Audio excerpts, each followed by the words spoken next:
Par ailleurs, les mots importants sur le plan religieux ne sont pas arabes. Le mot Coran n'est pas arabe. C'est un mot syriaque. Ça vient de Keriana. C'est-à-dire livre de prière, livre de récitation religieuse. Le mot aya, ça veut dire verset, n'est pas arabe. Le mot soura, ça veut dire surat, chapitre, n'est pas arabe. Ce sont des mots syriaques, c'est-à-dire la langue des chrétiens d'Orient.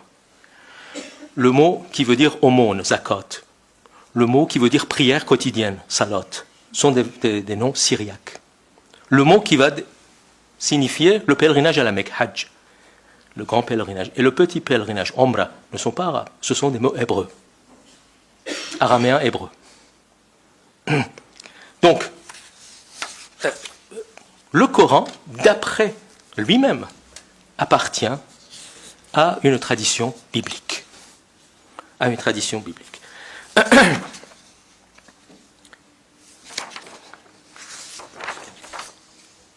Alors, donc la question qui se pose, quelle a été la religion de Mahomet?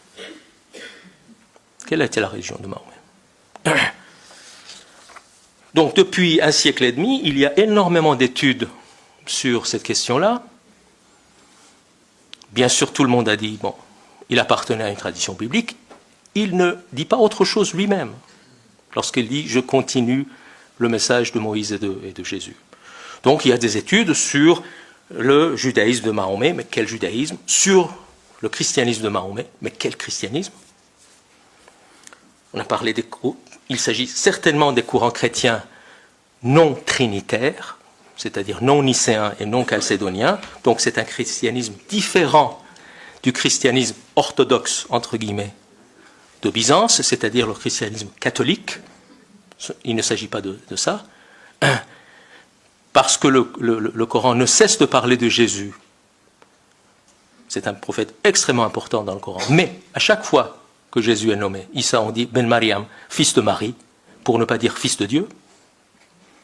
N'est-ce pas? Mais il est quand même le Messie, Al-Masih, et il est le Verbe de Dieu, et il est l'Esprit de Dieu, mais il n'est pas le Fils de Dieu.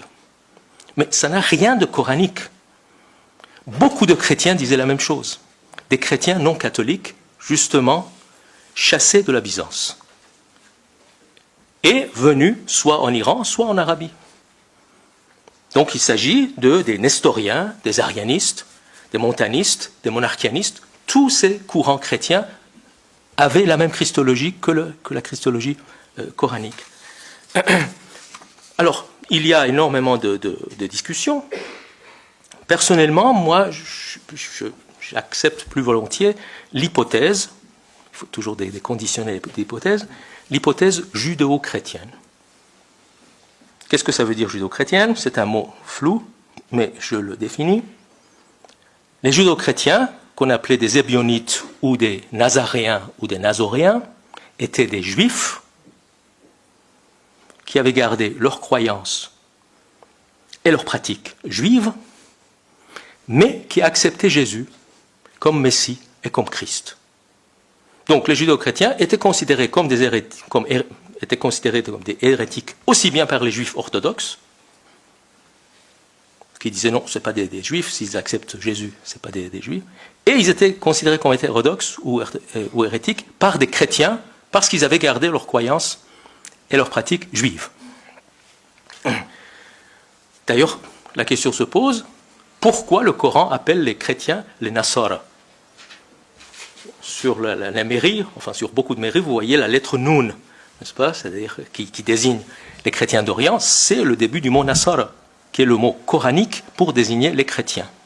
Mais à l'époque, les chrétiens, on les appelait des Masihiyoun, les gens du Messie, en arabe, ou les Salibiyoun, les gens de la croix.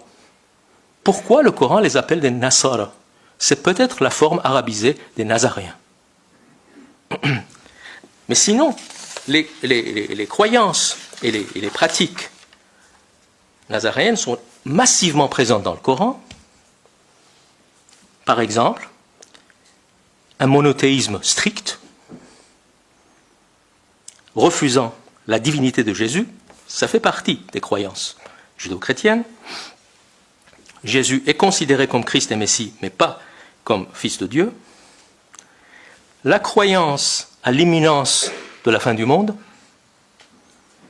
et de l'avènement du jour du jugement, la prière régulière journalière, le jeûne, l'aumône, la pratique de la charité, l'importance centrale de la pureté rituelle, la pratique de la circoncision, l'interdiction de la consommation de la viande du porc. Je suis en train d'énumérer les croyances et les pratiques judo-chrétiennes, pas musulmanes, hein, judo-chrétiennes. L'interdiction de la consommation de la viande du porc, l'interdiction du vin. Le vin était considéré comme une boisson messianique, sacrée, qui ne devait être consommée qu'après l'avènement du Messie.